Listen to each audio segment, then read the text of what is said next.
नमस्कार, स्वागत है आप सभी का समीक्षा अधिकारी सामान्य हिंदी में मॉक टेस्ट सीरीज में। आज ये तीसरा टेस्ट है।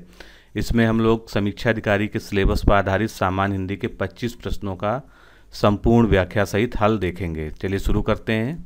वीडियो स्टार्ट करने से पहले मैं 2 मिनट का आपका समय लूंगा। आप अगर समीक्षा अधिकारी की तैयारी कर रहे हैं और आप ये चाहते हैं कि आप जो है कम से कम 55 प्लस मार्क्स सिक्योर कर सकें, तो आपके लिए एक रामबाण सॉल्यूशन है जो कि ये पीडीएफ है। ये पीडीएफ जो है आपको ई बुक के फॉर्म में प्राप्त होगी। इसका आप प्रिंट स्वयं निकलवा सकते हैं क्योंकि इसका प्रिंट हमारे द्वारा प्रोवाइड किया जाना संभव नहीं है। अब ये पीडीएफ जो है इस तरह से आप प्रिंट निकलवाएंगे। लगभग 157 पेज की ये जो है पीडीएफ है, लेकिन इसमें हिंदी के पूरे 6 टॉपिक होते हैं। तत्सम, तद्भव, विशेष, विशेषण, विलोम शब्द, वाक्यांश के लिए एक शब्द, वाक्य एवं वर्तनी शुद्धिकरण, पर्यायवाची और समानार्थी शब्द जो है ये सभी जो है इसमें आपको क्रमबद्ध रूप से मिलेंगे। और ये पूरा इस तरह से लिखा गया है, सारे प्रामाणिक स्रोत जितनी भी अच्छी और मानक किताबें हैं उनसे, बाकी जो अन्य प्रामाणिक जो है शब्दकोश हैं और जितने भी सोर्सेज हैं सबसे संकलित करके जो है इस ई बुक को तैयार किया गया है। और ये पीडीएफ फॉर्म में अवेलेबल है। इजीली आप जो है इसको डाउनलोड कर सकते हैं। इसके लिए जो है लिंक ये इस तरह से इस वीडियो के डिस्क्रिप्शन बॉक्स में दिया हुआ है। अगर आपको नहीं प्राप्त हो रही, कोई समस्या आ रही है, तो ये जो है कॉन्टेक्ट नंबर है 9506742546। इस पर आप जो है एक बार फ़ोन कर लीजिए या आरओ हिंदी पीडीएफ लिख के भेज दीजिए, तो उधर से आपको जो है लिंक और सारी जानकारी दे दी जाएगी। अब ये पीडीएफ जो है थोड़ा सा इसको देख लीजिए किस तरह की दिखती है। और इसका जो सैंपल पीडीएफ है जिसमें 10-15 पन्ने जो है प्रदर्शित करने के लिए आपको दिया जा रहा है सैंपल के रूप में, उसका भी लिंक जो है डिस्क्रिप्शन बॉक्स में दिया है। आप वहां से डाउनलोड करके उसको डिस्क्रिप्शन में देख लीजिए। तो इस तरह से जो है इसमें आप देखेंगे तो जो है पहले पन्ने पर जो है सारा जो है ब्यौरा दिया है कि कौन कौन से टॉपिक हैं और किस पेज नंबर पे मिलेंगे। उसके बाद जो है जैसे ये तत्सम तद्भव है तो यहाँ से इसकी शुरुआत होती है। सबसे पहले जो है जितने भी तत्सम तद्भव के बारे में बेसिक जानकारियां हैं और जो नियम हैं, जो मानक नियम है कि कौन से शब्द तत्सम है, कौन से तद्भव हैं, उन सबको डिस्कस किया गया है। इसी तरह से जो है ये पूरी पीडीएफ डिजाइन की गई है। फिर आप देख सकते हैं दूसरा टॉपिक विशेष एवं विशेषण। तो विशेष एवं विशेषण के जितने प्रकार हैं, क्रिया विशेषण, उनमें क्या भेद होता है और किस तरह से उसको हम जो है पहचान सकते हैं, सारी चीज़ें जो आपको ये ज़रूरी हैं सब यहाँ पर दी गई है। तो ये बुक है, भले हम इसको प्रिंट नहीं करा पाए, लेकिन जो है आपको पीडीएफ के फॉर्म में दी जा रही है, जिससे आप जो है चाहें तो इसको प्रिंट करा के पढ़ सकते हैं या जो है आप ऐसे ही इसका इस्तेमाल जो है पीडीएफ से डायरेक्ट पढ़ने में कर सकते हैं। तो और कोई भी जानकारी चाहिए तो आपके सामने ये नंबर दिया है 9506742546। आप इस पर कॉल करिए या व्हाट्सएप करिए, आपको जानकारी दे दी जाएगी। इसके अलावा अगर आप जो है एक गंभीर अभ्यर्थी के रूप में समीक्षा अधिकारी, सहायक समीक्षा अधिकारी परीक्षा की तैयारी कर रहे हैं और चाहते हैं कि आप उसमें अच्छे से अच्छा जो है इस बार स्कोर करें, तो आप हमारे क्रैश कोर्स प्रोग्राम से जुड़ जाइए। क्रैश कोर्स प्रोग्राम जो है बेसिकली एक टेस्ट सीरीज है, लेकिन ये टेस्ट सीरीज जो है केवल क्वेश्चन आंसर वाली टेस्ट सीरीज नहीं है। इसमें आपको क्वेश्चन आंसर के फॉर्मेट में पीडीएफ में पूरा नोट्स दिया जाता है जो कि क्वेश्चन की व्याख्या में लिखा जाता है। अब ये नोट्स किस तरह के हैं, इसके लिए आप जो है सबसे पहले हमारे टेस्ट सीरीज की जो है सैंपल पीडीएफ को इस वीडियो के डिस्क्रिप्शन में दिया हुआ है, उसको डाउनलोड कर लीजिए। अगर नहीं प्राप्त होता है तो आपको इसी नंबर पर ज्वाइन आरओ लिखना है और व्हाट्सएप कर देना है किस पर 9506742546 पर। उधर से पूरी प्रक्रिया और पीडीएफ फाइल का लिंक आपको भेज दिया जाएगा। तो समीक्षा अधिकारी की तैयारी करने के लिए इससे बेहतर विकल्प आपके पास कोई नहीं है। आप चाहें तो जो है हमारे साथ जुड़ सकते हैं। पहला प्रश्न आपके सामने है, निम्नलिखित में से तत्सम तद्भव के कौन से युग्म शुद्ध हैं? तो ये तत्सम और तद्भव के आपके सामने 5 युग्म दिए हैं। इसमें से हमको ये देखना है कि कौन कौन से शुद्ध हैं। तो एक एक करके हम देखते हैं। अंगुष्ठ का तद्भव अंगीठी बिल्कुल गलत है। चित्रक का चीता बिल्कुल सही दिया हुआ है। शून्य का शून्य ये भी सही दिया हुआ है। स्फटिक का फूटना गलत है और केकती का कंगन ये भी गलत है। तो इस तरह से बी ऑप्शन हमारा करेक्ट होगा। 2 और 3 जो है केवल सही हैं। अब इसका हम एक्सप्लेनेशन देख लेते हैं कि कौन से गलत हैं और क्यों गलत हैं। अंगुष्ठ का तद्भव रूप क्या होता है? अंगूठा होता है। जबकि अंगीठी का क्या होता है? अग्निष्टिका तत्सम होता है। इसके बाद स्फटिक की बात करते हैं। तो स्फटिक जो है फिटकरी का तत्सम रूप होता है और स्फुटन जो होता है ये फूटना का तत्सम रूप होता है। केकती का तद्भव क्या होता है? कंघी होता है, जबकि कंगन का क्या होता है? कंकड़ होता है। तो इस तरह से केवल 2 और 3 जो है इसमें सुमेलित थे। कुछ महत्वपूर्ण तद्भव और तत्सम के उदाहरण देख लेते हैं। साग तद्भव शब्द है जिसका तत्सम क्या होता है? साग होता है। इसी प्रकार साढ़ का संड, सांप का क्या होगा? सर्प हो जाएगा। सवा का शपाद, सरग का स्वर्ग हो जाएगा। होली का होलिका, श्रृंगार का तद्भव क्या हो जाएगा? श्रृंगार हो जाएगा। ये यहाँ पर जो है लिखने में अशुद्धि है। सिकड़ी का श्रृंखला, सात का तत्सम सप्त हो जाएगा। साँझ का संध्या, सलोना का सालावण्य होगा। श्राद्ध का श्राद्ध होगा। इसी प्रकार से सूर्ण का तत्सम सुंड हो जाएगा। सुआ का सुख हो जाएगा। सपूत का सुपुत्र, शनिचर का शनैश्चर्य, सत्य का सत्व, सताना का संतापन, राख का तत्सम शब्द क्या होगा? क्षार होगा। सूखा का शुष्क होगा। रचना का रचन होगा। यों का एवं होगा। पादप का तत्सम क्या होगा? पौधा होगा। याम का यामी होगा। मोती का मुक्ता होगा। मेढक का तत्सम शब्द मंडूक होगा। लूक का उल्का होगा। लीलार का ललाट, लिपटना का तत्सम लिप्ट, सजाना का सज्जापन, सगा का स्वक, सबरी का सबरी, या का वा, मोची का मोचिन और मूछ का तत्सम क्या होगा? शमश्रु होगा। अगला प्रश्न देखेंगे, निम्नलिखित में से असंगत विकल्प का चयन कीजिए। तो ये किस तरह के जोड़े आपको दिख रहे हैं? ये तद्भव और तत्सम के जोड़े दिख रहे हैं। इसमें से हमको जो असंगत हो उसका हमको चयन करना है। तो चरित्र क्या है? एक तत्सम शब्द है, इसका तद्भव क्या होगा? चरित होगा। तो ए ऑप्शन सही है। इसी तरह से त्वम का तुम होगा, ये भी ठीक है। तीक्ष्ण का तद्भव क्या होगा? तीखा होगा, ये भी ठीक है। और कौड़ी और चकवा ये आपस में तत्सम और तद्भव की जोड़ी नहीं है। अब कुछ उदाहरण देख लेते हैं। चरित्र का तद्भव क्या होगा? चरित होगा। घटिका का क्या होगा? घड़ी होगा। त्वम का तुम होगा। किम का तद्भव क्या होगा? क्या होगा। तीक्ष्ण का तीखा। तिली का तिल। कपर्दिका तत्सम है और इसका तद्भव क्या होगा? कौड़ी होगा। चक्रवाक का चकवा होगा। अगला प्रश्न देखते हैं। गोबर एक तद्भव शब्द है जिसका सही तत्सम रूप निम्न में से क्या होगा? तो गोबर का तत्सम हमको देखना है। गोमय, ये भी गोबर का तत्सम होता है। गोविष्ट भी होता है और गोविट भी होता है। यानी तीनों ही जो आपके सामने दिए हुए हैं तीनों ही गोबर के तत्सम शब्दों की भांति प्रयुक्त होते हैं।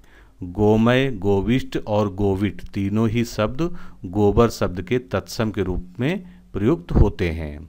अगला प्रश्न, निम्नलिखित में से तत्सम तद्भव शब्द युग्मों का चयन कीजिए।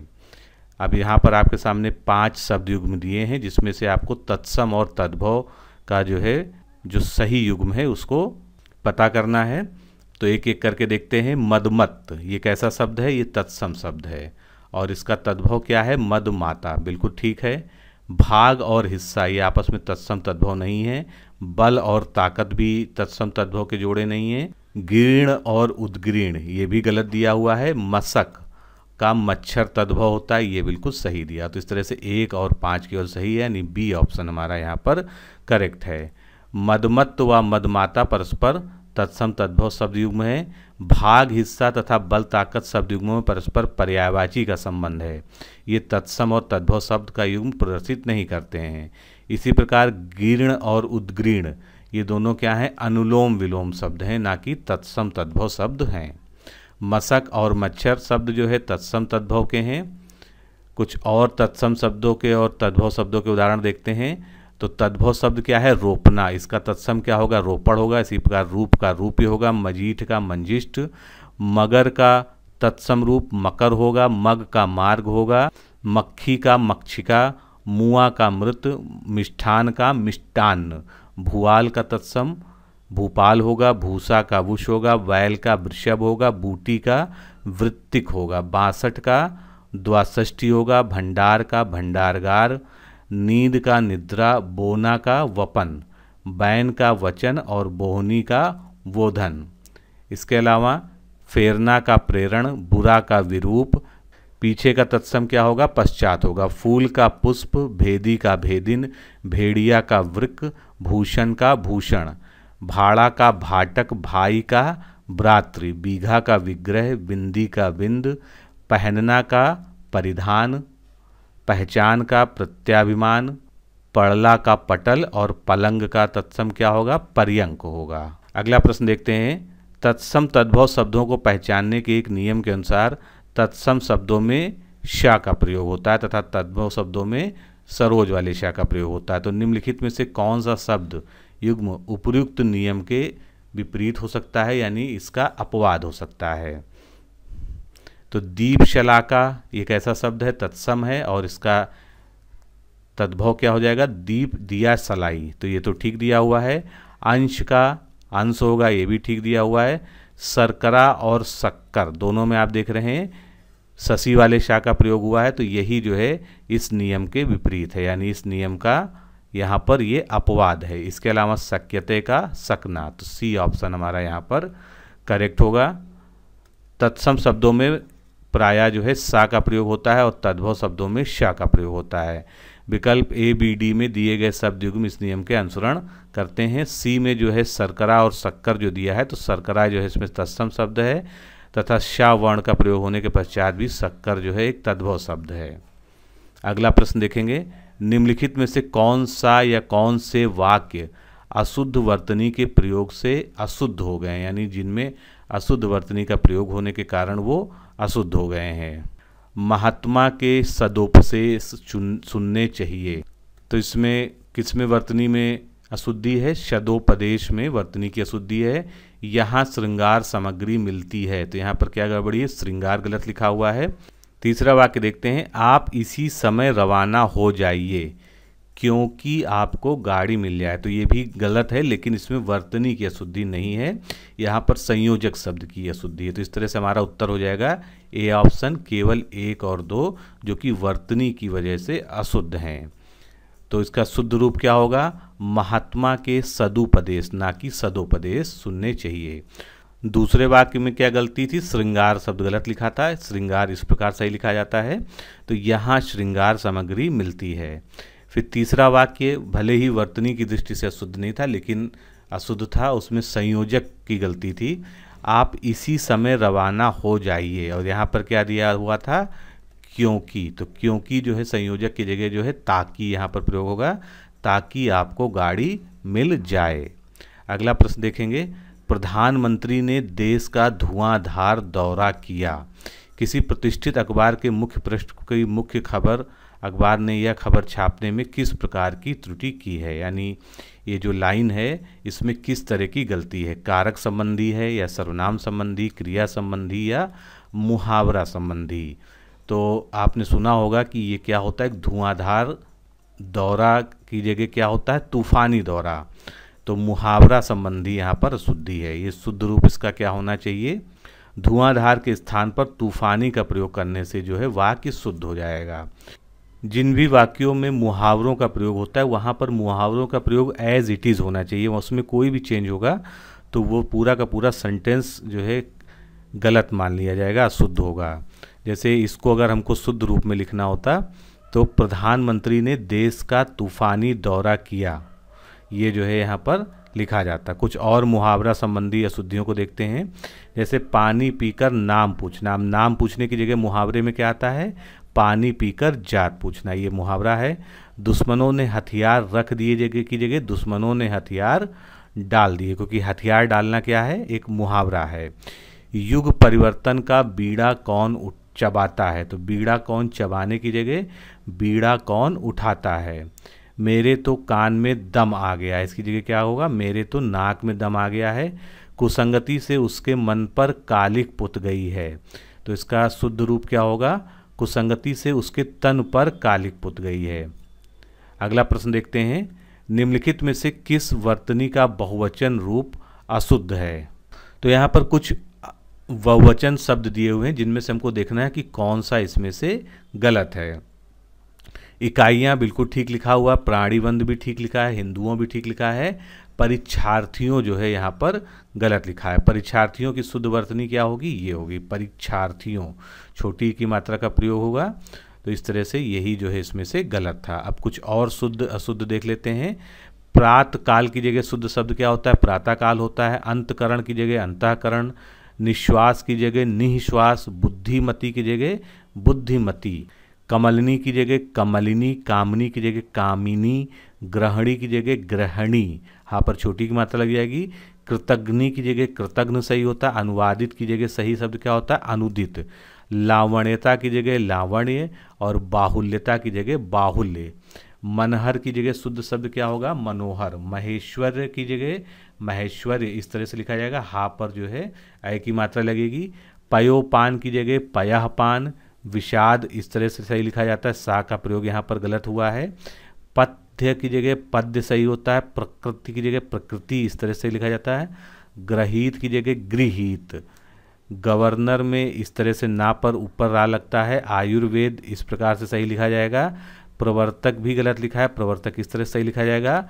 और मुहर्रम जो है इस प्रकार सही लिखा जाएगा। अगला प्रश्न देखते हैं। निम्नलिखित में से उष्ट अभीष्ट विकल्प का चयन कीजिए जिसमें दिए गए सभी शब्दों की वर्तनी शुद्ध है, यानी जिसमें पूरा का पूरा तीनों चार जितने भी शब्द दिए हैं ये सभी शुद्ध हों। तो हमको वो विकल्प इसमें से चयन करना है। एक एक करके देखते हैं। अध्ययन, उपलक्ष्य, श्रेयकर बिल्कुल गलत लिखा हुआ है। राजाभिषेक, योद्धा, चार दीवारी ये भी गलत है। उत्पन्न, द्वंद्व, निरालंब ये भी गलत है। डी ऑप्शन यहाँ पर सही है। तरुच्छाया, उल्लंघन और समुन्नयन, तो डी ऑप्शन जो है वर्तनी की दृष्टि से सभी शब्द इसमें से करेक्ट हैं। अब जो शब्द गलत थे उनकी सही वर्तनी देख लेते हैं। अध्ययन की जगह अध्ययन बिल्कुल सही होगा। उपलक्ष्य की जगह उपलक्ष्य, श्रेयकर की जगह श्रेयस्कर, राजाभिषेक की जगह राज्याभिषेक, उसके बाद योद्धा की जगह योद्धा, चार दीवारी की जगह चार दीवारी, उत्पन्न इस प्रकार सही लिखा जाएगा। द्वंद्व में जो है दोनों दा के नीचे लगेगा। निरलंब की जगह निरवलंब, ये जो है सही लिखा जाएगा। कुछ अन्य अशुद्धियाँ देखते हैं। इंदिरा, इंदिरा की जगह सही क्या होता है, इंदिरा होता है। उपलक्ष्य की जगह उपलक्ष्य। आद्रक ये सही लिखा है। द्विधा, स्तनपान की जगह स्तन्यपान ये शब्द सही होता है। व्यंग्य की जगह आधा गा यहाँ पर लिखा जाता है, व्यंग्य। समुच्चय की जगह समुच्चय।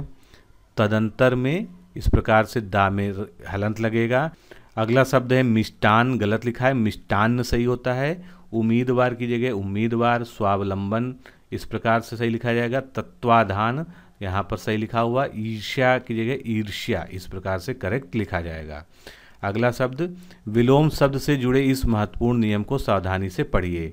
किसी भी शब्द का विलोम उसी श्रेणी का होगा जिस श्रेणी का दिया गया शब्द है। जैसे कि अगर कोई शब्द तत्सम है तो उसका विपरीत शब्द या विलोम शब्द भी तत्सम होना चाहिए। इसी प्रकार तद्भव शब्द का विलोम तद्भव ही होगा। तो निम्नलिखित में से कौन सा अनुलोम विलोम शब्द उपयुक्त नियम का पालन नहीं करता है, ये हमको यहाँ पर बताना है। यानी एक ही कोटि का होना चाहिए, शब्द विलोम दोनों ही एक ही कोटि के होने चाहिए। तो राज का वृद्धि ठीक है। खेद का प्रसन्न, स्फुट का अस्फुट, लेकिन आदमी का स्त्री यहाँ पर गलत है। क्यों गलत है? क्योंकि स्त्री का विलोम क्या होना चाहिए, पुरुष होना चाहिए। और अगर औरत आएगा तो औरत का विलोम आदमी होना चाहिए, क्योंकि अगर हम तत्सम की बात करेंगे तो स्त्री पुरुष आ जाएगा, और तद्भव की बात करेंगे तो औरत का आदमी होना चाहिए। अगला प्रश्न, विलोम की दृष्टि से निम्नलिखित में से कौन सा विकल्प सही है? तो असंशयी का निसंशयी गलत है ये। अनाचारी का दुराचारी ये भी गलत है। दुराचार का कदाचार ये भी गलत है। संयुक्त का विलोम वियुक्त होता है। डी ऑप्शन जो है यहाँ पर करेक्ट है। बाकी जो गलत थे उनको देख लेते हैं। संशयी का विलोम क्या होगा, असंशयी होगा या निसंशयी होगा। सदाचारी का अनाचारी या दुराचारी होगा। सदाचार का दुराचार या कदाचार होगा। संयमी का विलोम असंयमी या व्यभिचारी होगा। सत्कर्म का विलोम दुष्कर्म या कुकर्म होगा। संतोषी का विलोम असंतोषी या लोभी होगा। सन्यासी का ग्रही या गृहस्थ होगा। सक्रियता का अक्रिय या निष्क्रिय होगा। सचेत का विलोम अचेत या बेसुध हो सकता है। शोषक का विलोम पोषक या पोषित, दोनों ही हो सकता है। संगति का विलोम असंगति या विसंगति। श्रेष्ठ का निम्न या अधम। विहित का अविहित या निषिद्ध। विशालकाय का विलोम क्या होगा, क्षीणकाय या लघुकाय। विरल का विलोम सुलभ या सर्वसुलभ। वैयक्तिक यानी पर्सनल जिसे कहते हैं हम इंग्लिश में, उसका विलोम होगा सामूहिक या अवैयक्तिक। विमुख का उन्मुख या सन्मुख हो जाएगा। विनीत का विलोम अविनीत या दुर्विनीत हो जाएगा। वर्णीय का अवर्णीय या वर्णनातीत। विजयी का विलोम पराजयी या परास्त। लौकिक का विलोम अलौकिक या पारलौकिक। मुनाफा का विलोम नुकसान या घाटा। मानवीय का विलोम अमानवीय या दानवीय। अगला प्रश्न देखेंगे। यहाँ पर एक पौराणिक कथा का एक अंश दिया गया है। इसमें हमको करना क्या है ये पहले जान लीजिए। उपयुक्त अंश को पढ़कर आप निर्णय लीजिए कि इसमें अनुलोम विलोम के कितने शब्द युग्म उपस्थित हैं, और साथ ही में कंडीशन ये है कि आपको किसी भी शब्द को दोबारा नहीं गिनना है, यानी अगर एक ही शब्द बार बार रिपीट हो रहा है तो उसको हम एक ही शब्द मानकर चलेंगे। तो इसमें पूरे पैरा में हमको कितने अनुलोम विलोम शब्दों के जोड़े हैं ये हमको बताना है। हिरण्यकशिपु को ईश्वर से वरदान प्राप्त का था कि वह ना तो दिन में मरेगा ना रात में, ना अस्त्र से मरेगा न शस्त्र से मरेगा, न घर के भीतर मरेगा न बाहर मरेगा। ऐसी विचित्र तथा अत्यंत कठिन शर्तों के साथ मिला वरदान उसके लिए अभिशाप से कम नहीं था, क्योंकि वरदान के साथ उसने भगवान से विवेक नहीं मांगा था। तो इसमें कितने जगह रिपीटिशन हो रहा है, अनुलोम विलोम शब्द कहाँ कहाँ पे आ रहे हैं, 4 बार आ रहे हैं। कैसे आ रहे हैं उसको यहाँ पर देख लेते हैं। दिन का रात, शस्त्र का अस्त्र, भीतर का बाहर, वरदान का अभिशाप। ये जो है 4 बार जो है 4 शब्द ऐसे हैं जिनका इसमें विलोम का युग्म साथ में दिया हुआ है। अगला प्रश्न, ग्रेफाइट कायांतरित शैलों विशेषकर नीच शैलों में प्रचुर मात्रा में पाया जाता है। उपयुक्त वाक्य में रेखांकित शब्द का विपरीतार्थक शब्द निम्नलिखित में कौन सा है? तो यहाँ पर रेखांकित शब्द क्या है, प्रचुर, यानी हमको क्या करना है, प्रचुर का विलोम शब्द यहाँ पर बताना है। तो प्रचुर का विलोम शब्द क्या हो जाएगा, अल्प हो जाएगा, अप्रचुर भी हो जाएगा, विरल भी हो जाएगा, यानी तीनों ही जो है ये विलोम शब्द होंगे प्रचुर के।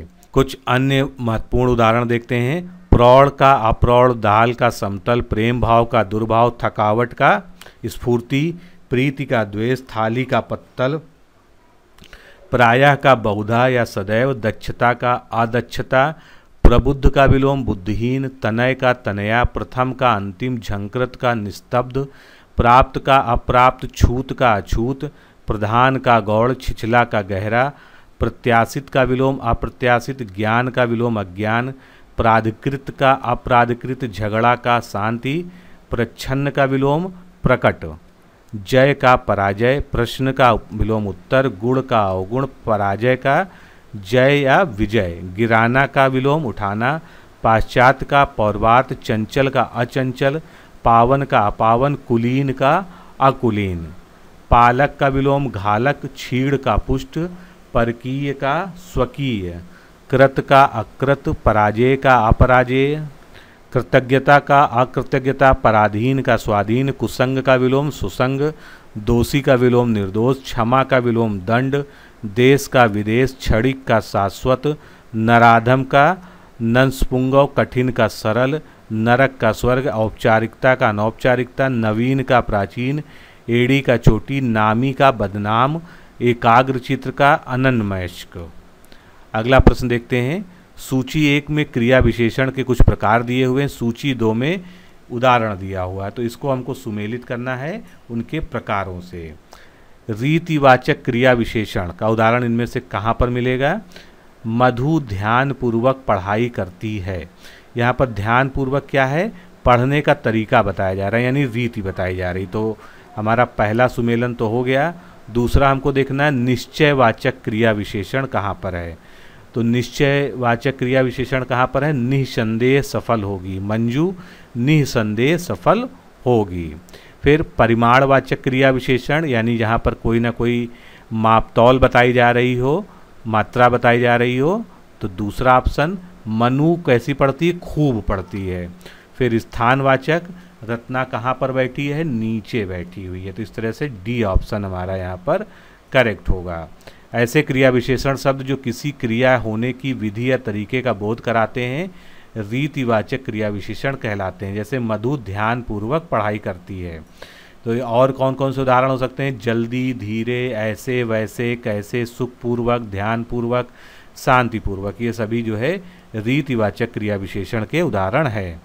क्रिया में निश्चय संबंधी विशेषता को प्रकट करने वाले शब्द निश्चयवाचक क्रिया विशेषण कहलाते हैं। जैसे मंजू निसंदेह सफल होगी। इसके अन्य उदाहरण क्या हो सकते हैं, बेशक, अवश्य, निसंदेह, वस्तुतः, सचमुच, जरूर, सही, दरअसल, ये सभी जो है निश्चयवाचक क्रिया विशेषण के उदाहरण हो जाएंगे।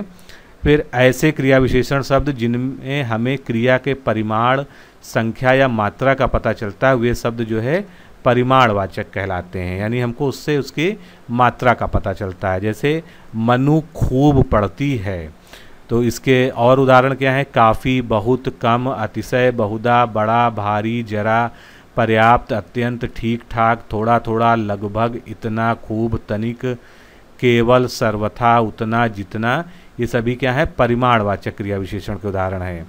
इसके बाद चौथा टाइप क्या था, स्थान का बोध कराने वाले अविकारी शब्द स्थानवाचक क्रिया विशेषण कहलाते हैं। जैसे कि रचना कहाँ बैठी है, नीचे बैठी है, तो यहाँ, वहाँ, बाएं, दाएं, इधर, उधर, किधर, ऊपर, नीचे, दूर, पास, अन्यत्र, इस ओर, ऊपर, और, आगे, पीछे, सामने, ये सभी क्या है स्थानवाचक क्रिया विशेषण के कुछ उदाहरण हैं। अगला प्रश्न देखते हैं, निम्नलिखित में से उस विकल्प को चिन्हित कीजिए जिसमें संज्ञा से विशेषण शब्द की रचना हुई है। संज्ञा से विशेषण, संज्ञा यानी एक विशेष्य हो गया और उससे कोई ना कोई विशेषण बना है। तो इन चारों में हमको देखना है कि किससे जो है किस विशेष्य से या किस संज्ञा शब्द से एक विशेषण शब्द बना है। हम से हमारा गलत है, पीना से पियक्कड़, आगे से अगला, तीनों ही गलत हैं। आकर्षण से आकृष्ट, ए ऑप्शन जो है यहाँ पर बिल्कुल सही है, जिसमें हमको संज्ञा से विशेषण शब्द आकृष्ट बनाया गया है। आकर्षक एक संज्ञा शब्द है जिसका उपयुक्त विशेषण क्या होगा, आकृष्ट होगा। हम क्या है, हम एक सर्वनाम है, तो इससे बना हमारा, बना तो विशेषण ही लेकिन ये किससे बना, ये सर्वनाम से बना हुआ है। पीना से पियक्कड़ क्रिया से बनने वाला विशेषण है और आगे एक अव्यय है जिससे विशेषण बना अगला। तो संज्ञा से विशेषण शब्दों की रचना देख लेते हैं कुछ महत्वपूर्ण। आयु से आयुष्मान, राजनीति से राजनीतिक, श्रद्धा से श्रद्धेय, लघु से लाघव, वन से वन्य, भूगोल से भौगोलिक, जल से जलीय, कांटा से कटीला, ग्रहण से ग्रहीत, अर्थ से आर्थिक और उत्कर्ष से उत्कृष्ट। माता से विशेषण बन जाएगा मातृक, ग्रहण से ग्रहीत, उपकार से उपकृत, लोहा से लौह, विवाह से वैवाहिक, राष्ट्र से राष्ट्रीय, लाभ से लब्ध, पृथ्वी से पार्थिव, हृदय से हार्दिक, जहर से जहरीला, तुंद से तुंदिल। पर्वत से विशेषण बनेगा पर्वतीय, मुख से मौखिक, विनती से वैनतेय, मृत्यु से मर्त्य, रक्त से रक्तिम, घाव से घायल, शरीर से शारीरिक, सभा से सभ्य, राधा से राधे, कर्म से कर्मठ और निषेध से निषिद्ध। अगला प्रश्न, मेरा कुत्ता काला है, इसमें विशेष क्या है। तो विशेष यानी जिसकी विशेषता बताई जा रही हो वो जो है संज्ञा शब्द क्या होगा, विशेष होगा। संज्ञा भी हो सकता है, सर्वनाम भी हो सकता है। तो यहाँ पर किसकी विशेषता बताई जा रही है, कुत्ते की विशेषता बताई जा रही है। कुत्ता कैसा है, काला, यानी काला क्या है, एक विशेषण शब्द है जो कुत्ते के लिए प्रयोग हुआ है। कुत्ता यहाँ पर एक विशेष है, तो बी ऑप्शन हमारा यहाँ पर सही होगा। संज्ञा या सर्वनाम की विशेषता बतलाने वाले शब्द विशेषण कहलाते हैं तथा जिस संज्ञा या सर्वनाम की विशेषता बताई जाती है उसे हम विशेष कहते हैं। उपयुक्त वाक्य में कुत्ता विशेष है जबकि काला उसका विशेषण है। अगला प्रश्न, निम्नलिखित वाक्यों पर विचार कीजिए। 4 वाक्य दिए हैं, इनमें से कौन से वाक्य विधेय विशेषण के उदाहरण हैं। तो इसके लिए आपको ये पता होना चाहिए कि विधेय विशेषण होता क्या है। जब विशेषण शब्द विशेष के बाद आता है तो ऐसे क्या हो जाते हैं, ऐसे विशेषण जो है विधेय विशेषण हो जाते हैं। तो आप इसके आधार पर जो है इसमें से छांट सकते हैं कि कौन कौन से शब्द हैं, कौन कौन से शब्द जो है वाक्यों में प्रयोग हुए हैं जो विधेय विशेषण के रूप में प्रयोग हुए हैं। मेरा लड़का आलसी है, तो यहाँ पर विशेष के बाद विशेषण आ रहा है। आदमी बड़ा मेहनती था, यहाँ पर भी जो है बाद में विशेषण आ रहा है। बाकी में आप देख रहे हैं कि लड़की के पहले जो है उसका विशेषण आ रहा है और गाय के पहले उसकी विशेषण आ रहा है। तो इस तरह से यहाँ पर डी ऑप्शन जो है हमारा सही हो जाएगा। अब प्रयोग के आधार पर विशेषण के दो भेद हैं, इसको अच्छे से समझ लीजिए, बार बार इससे प्रश्न आते हैं आरओ में। पहला क्या है, विशेष विशेषण जिसे कहते हैं। इसमें विशेषण शब्द विशेष के पूर्व आता है। जैसे वह गरीब लड़की है, तो विशेषण क्या है इसमें, गरीब है, और विशेष क्या है, लड़की है। तो विशेषण कब आ रहा है, जो है लड़की से पहले आ रहा है, यानी विशेष से पहले आ रहा है। काली गाय खड़ी है, तो काली क्या है, विशेषण है, गाय क्या है, विशेष है, और विशेषण पहले आ रहा है। अब इसका उल्टा होता है विधेय विशेषण में, इसमें विशेषण शब्द जो है विशेष के बाद आता है। मेरा लड़का आलसी है, आलसी उसका विशेषण है, लड़का जो है क्या है, विशेष है। आदमी बड़ा मेहनती था, इसमें विशेष क्या है, आदमी है, और विशेषण क्या है, मेहनती है। अगला प्रश्न देखते हैं, निम्नलिखित युग्मों पर विचार कीजिए। यहाँ वाक्यांश के लिए वाक्यांश दिया हुआ है और उसका एक शब्द दिया हुआ है, तो दो इस प्रकार से आपके सामने दिए हुए हैं। इनमें से कौन कौन से सही हैं ये बताना है। पुस्तक या लेखन की हस्तलिखित प्रति को हम क्या कहते हैं, पांडुलिपि। क्या ये कथन सही है? बिल्कुल सही है ये। पुस्तक के अंत में जोड़ा गया अंश क्या कहलाता है, परिशिष्ट कहलाता है, ये भी सही है। तो इस तरह से 1 और 2 दोनों ही सही हैं। कुछ अन्य उदाहरण देखते हैं। पांचाल प्रदेश की राजकुमारी पांचाली पसीने से उत्पन्न होने वाली स्वेदज कहलाती है। पिता से प्राप्त हुई संपत्ति पैतृक। पापी व्यक्ति के लिए एक शब्द पातकी। पाप के बदले मिलने वाला दुख अजाब कहलाता है। पुलिस की बड़ी चौकी थाना कहलाती है। पितृ संवर्णी पुरुष द्वारा किसी कन्या से उत्पन्न पुत्र कानीन। पिता का पिता पितामह होता है, पूर्ण रूप से पका हुआ, उसके लिए एक शब्द क्या, परिपक्व होता है। पूर्व में कही गई बात को दोबारा कहना द्विरुक्ति। पूरब और उत्तर के बीच की दिशा ईशान कोण कहलाती है। बड़े दाम का बहुमूल्य होता है। बचपन और जवानी की उम्र के बीच की संधि वया संधि कहलाती है। बगल के घर में रहने वाला पड़ोसी प्रतिवेशी। फूलों की रज, इसको एक शब्द क्या है, पराग। फटा पुराना कपड़ा, उसके लिए एक शब्द है चिरकुट। अगला प्रश्न देखते हैं। सूची 1 और 2 का सुमेलन करना है। 1 में क्या दिया है, वाक्यांश दिए हुए हैं। 2 में उसके लिए उपयुक्त शब्द दिया हुआ है। इसको हमको सुमेलित करके देखना है कि कौन कौन से शब्द जो है किसके साथ सुमेलित हो रहे हैं। तो पर्वत के पाद प्रदेश से लगा हुआ क्षेत्र, ये क्या कहलाता है, ये तराई कहलाता है। पर्वत के नीचे की समतल भूमि के लिए एक शब्द क्या है, उपत्यक्या। पर्वत के ऊपर की समतल भूमि के लिए आदित्यक्या। और पर्वत की कन्या, इसके लिए एक शब्द क्या है, पार्वती। तो ए ऑप्शन हमारा यहाँ पर करेक्ट हो जाएगा। फिर से इसको देख लीजिए।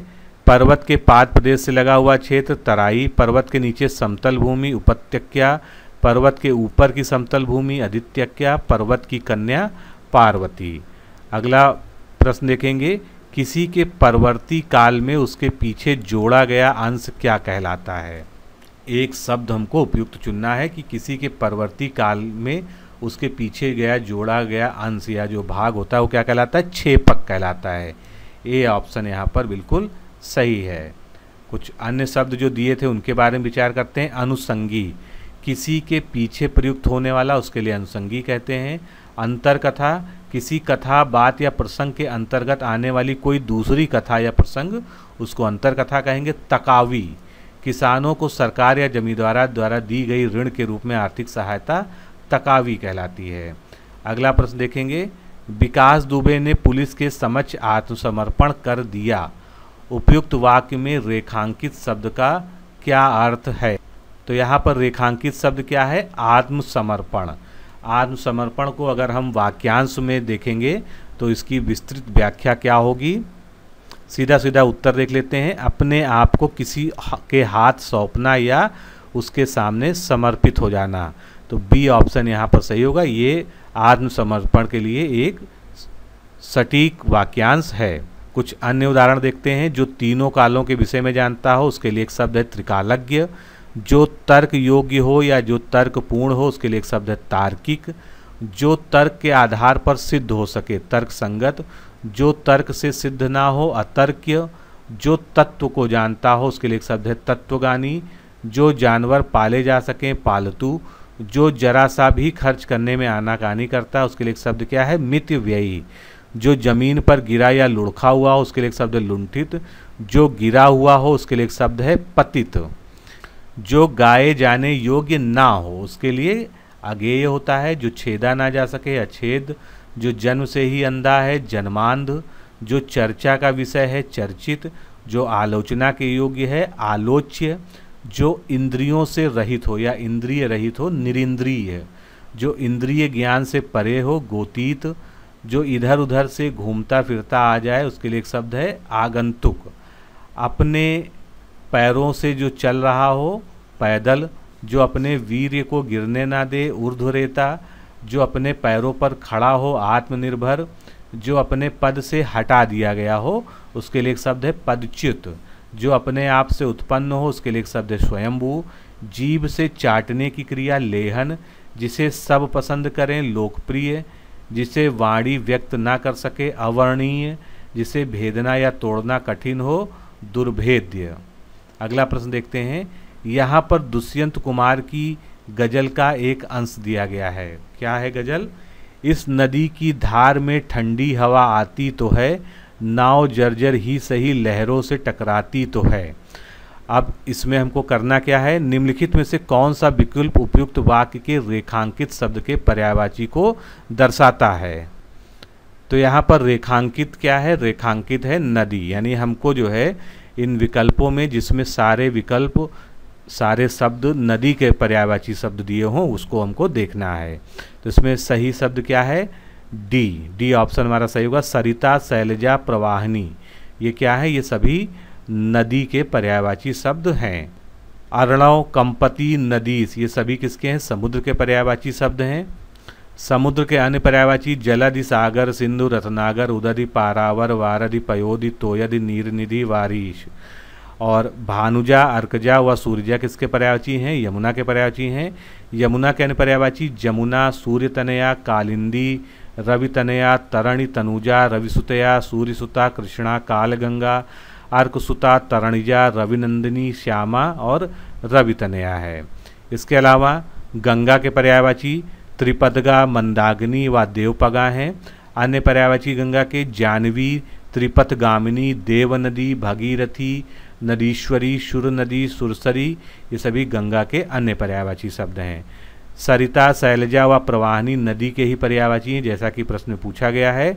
और नदी के अन्य पर्यायवाची कौन से हैं, तटिनी तरंगिणी निर्झरणी वाहिनी जलमाला मद शैवालिनी ये सभी नदी के अन्य पर्यायवाची शब्द हैं। अगला प्रश्न, निम्नलिखित में से कौन सा शब्द आकाश के पर्यायवाची शब्द हैं। 5 आपके सामने शब्द दिए हैं, इनमें से आकाश के पर्यायवाची शब्दों को हमको छांटना है। कौन कौन से आकाश के पर्यायवाची शब्द हैं। शून्यक ये आकाश का पर्यायवाची हो गया। उसके अलावा ध्यो और महानील ये तीनों ही जो है आकाश के पर्यायवाची हो। वसु और निलय इसके पर्यायवाची शब्द नहीं है, तो बी ऑप्शन हमारा यहाँ पर करेक्ट हो गया। शून्यक महानील धौ आकाश के पर्यायवाची शब्द हैं, जबकि वसु किरण का तथा निलय जो है घर का पर्यायवाची है। अन्य पर्यायवाची शब्द देखते हैं। पहले आकाश के हैं गगन नभ अभ्र पुष्कर शून्य खगोल तारापथ देवपथ अंबर व्योम अनंत अंतरिक्ष श्वे आसमान दिव वियत घनवास घ्यौ शून्यघा महानील दुष्कर शून्यरक विहायस और दुष। किरण के पर्यायवाची शब्द रश्मि कर मरीचि मयूख दधीति अंशु ज्योति दीप्ति और वशु। घर के पर्यायवाची गृह सदन धाम निवास आवास मकान निकेत गेह भवन निकेतन आलय निलय आगार अयन आयतन शाला ओक के और शौद ये सभी घर के पर्यायवाची शब्द हैं। अगला प्रश्न देखते हैं। अर्जुन को यह भी कहते हैं, यानी आपको क्या बताना है, अर्जुन के समानार्थी शब्द इसमें से देखना है कि इसमें से कौन से जो है अर्जुन के समानार्थी शब्द हैं। तो अर्जुन को और क्या कहते हैं, सव्यसाची कहते हैं। सी ऑप्शन यहाँ पर सही है, ए और बी यहाँ पर गलत हैं। अर्जुन को सव्यसाची कहते हैं। इसके अलावा अर्जुन के लिए धनंजय पार्थ कौंतेय कुंती सुत पांडुनंदन गांडीवधर गुड़ाकेश, किरीट, श्वेतवाहना, कपिध्वज, बिभत्सु, विरजयी, धनुर्धर, ये सभी अर्जुन के अन्य नाम हैं। पांडुपौत्र किसका पर्यायवाची है? अभिमन्यु का पर्यायवाची है। सौभद्र व पार्थनंदन अभिमन्यु के अन्य पर्यायवाची हैं। भालचंद्र किसका पर्यायवाची है? गणेश जी का है। गणेश जी के अन्य पर्यायवाची जो कि बहुत पूछे जाते हैं, गजानन, एकदंत, लंबोदर, विघ्नराज, द्वैमातुर, हेरंब, विनायक, गणाधिप, गणपति, मूसिका वाहन, गजवदन, विघ्न विनाशक, महाकाय, मोददाता, गिरिजानंदन, भवानीनंदन, मोदक प्रिय, जगवंद्य, गौरीशुत, लंबटुंड, वक्रतुंड, मूषक वाहन, भवानीनंदन, विघ्नेश, विघ्नेश्वर, सिद्धिशदन, ये सभी गणेश जी के पर्यायवाची हैं जो कि बहुत ही महत्वपूर्ण है। अगला प्रश्न देखेंगे, सुखनीता के समान अर्थ रखने वाला एक अन्य शब्द इसमें से कौन सा है? सुखनीता का समानार्थी शब्द क्या होगा? अरुण प्रिया, ये ऑप्शन यहाँ पर करेक्ट होगा। और ये सभी किसके होते हैं पर्यायवाची शब्द? ये सभी जो है अप्सरा के पर्यायवाची शब्द हैं। सुखानिता, अरुण प्रिया, देवांगना, देवबाला, सुरांगना, सुरबाला, देववधु, दिव्यांगना, सुर सुंदरी, हूर, परी, कामनी, मोहनी तथा सुंदरी शब्द जो है अप्सरा के पर्यायवाची हैं। कुमारिका, युवती, किशोरी, बाला, कन्या, कुंवारी शब्द अल्पवयस्का, ये सभी अविवाहिता के पर्यायवाची शब्द हैं। इसके अलावा सुरभि बच्छा, गौ, धेनु, गैया, सुरभि, पयश्वनी, दौग्धी, ऋषिभि और माहे, ये सभी गाय के पर्यायवाची हैं। वामांगी, त्रिया, भार्या, दारी, सहधर्मणि, गृहिणी, वधु, बहु, प्राणप्रिया, प्राणवल्लभा, वामातीय, अर्धांगिनी, त्रिया, कलत्र, कांता तथा अंगना शब्द किसके लिए हैं? पर्यायवाची हैं, ये पत्नी के पर्यायवाची हैं। तो मित्रों, आज के इस सेगमेंट में इतना ही। मिलते हैं अगले सीरीज में। नमस्कार, धन्यवाद। साथियों, अगर आप आरओ परीक्षा की तैयारी कर रहे हैं और आप एक गंभीर अभ्यर्थी हैं तो आप हमारे इस क्रैश कोर्स प्रोग्राम से जुड़ सकते हैं, जिसमें कुल 11 फुल टेस्ट आपको प्रोवाइड कराए जाते हैं और करंट अफेयर्स के 9 टेस्ट। इस तरह से आपको कुल 20 टेस्ट दिए जाते हैं, जिसकी PDF फाइल आपको मिलती है। ऑनलाइन एग्ज़ाम देने की, ऑनलाइन टेस्ट देने की आपको सुविधा मिलती है, जिससे आप बिल्कुल परीक्षा कक्ष जैसा माहौल महसूस कर सकें। तो आपके सामने हमारे क्रैश कोर्स के टेस्ट सीरीज की एक डेमो PDF की फ़ाइल आपके सामने खुली है। इसी तरह से आपको जो है सारी PDF जो मैंने आपको बताया दी जाती है। सभी प्रश्न उनके जो है बाइलिंगुअल, उनका ट्रांसलेशन यानी जो है हिंदी इंग्लिश में प्रश्न होते हैं, लेकिन व्याख्या जो है संपूर्ण उसकी हिंदी में होती है। प्रश्न का उत्तर देने के साथ ही में उसके बारे में जितनी भी चीज़ें इंपॉर्टेंट हैं, जो भी कंटेंट उस टॉपिक को क्लियर करने के लिए आवश्यक हैं, वो जो है व्याख्या में लिख दी जाती हैं, जो आप देख सकते हैं। इसी प्रकार जो है आपको सभी टेस्ट जो आप देंगे ऑनलाइन उसकी PDF दी जाएगी। तो आप ये कह सकते हैं कि आपको जो है क्वेश्चन आंसर के फॉर्मेट में पूरा का पूरा नोट्स उपलब्ध कराया जा रहा है इस क्रैश कोर्स के माध्यम से। तो सबसे पहले आप हमारे इस डेमो टेस्ट की PDF फाइल को प्राप्त करें। उसका लिंक इस वीडियो के डिस्क्रिप्शन बॉक्स में, साथ ही पिन कमेंट में दिया हुआ है। अगर आपको कोई असुविधा है, आप उसको नहीं ढूंढ पा रहे हैं, तो आप 9506742546 पर कॉल करके मांग सकते हैं। और अगर आप हमारे क्रैश कोर्स से जुड़ना चाहें तो आप ज्वाइन आरओ लिखकर इसी नंबर पर व्हाट्सएप से भेज दीजिए। आपको क्रैश कोर्स से जुड़ने से संबंधित समस्त जानकारी रिप्लाई में दे दी जाएगी। कम से कम समय में सेलेक्टेड मटेरियल के साथ, टारगेटेड अध्ययन सामग्री के साथ और अति संभावित प्रश्न श्रृंखला के माध्यम से आरओ परीक्षा की तैयारी के लिए इससे बेहतर विकल्प शायद ही कहीं उपलब्ध है। अतः अपना निर्णय शीघ्र लें और इस क्रैश कोर्स प्रोग्राम से जुड़ें।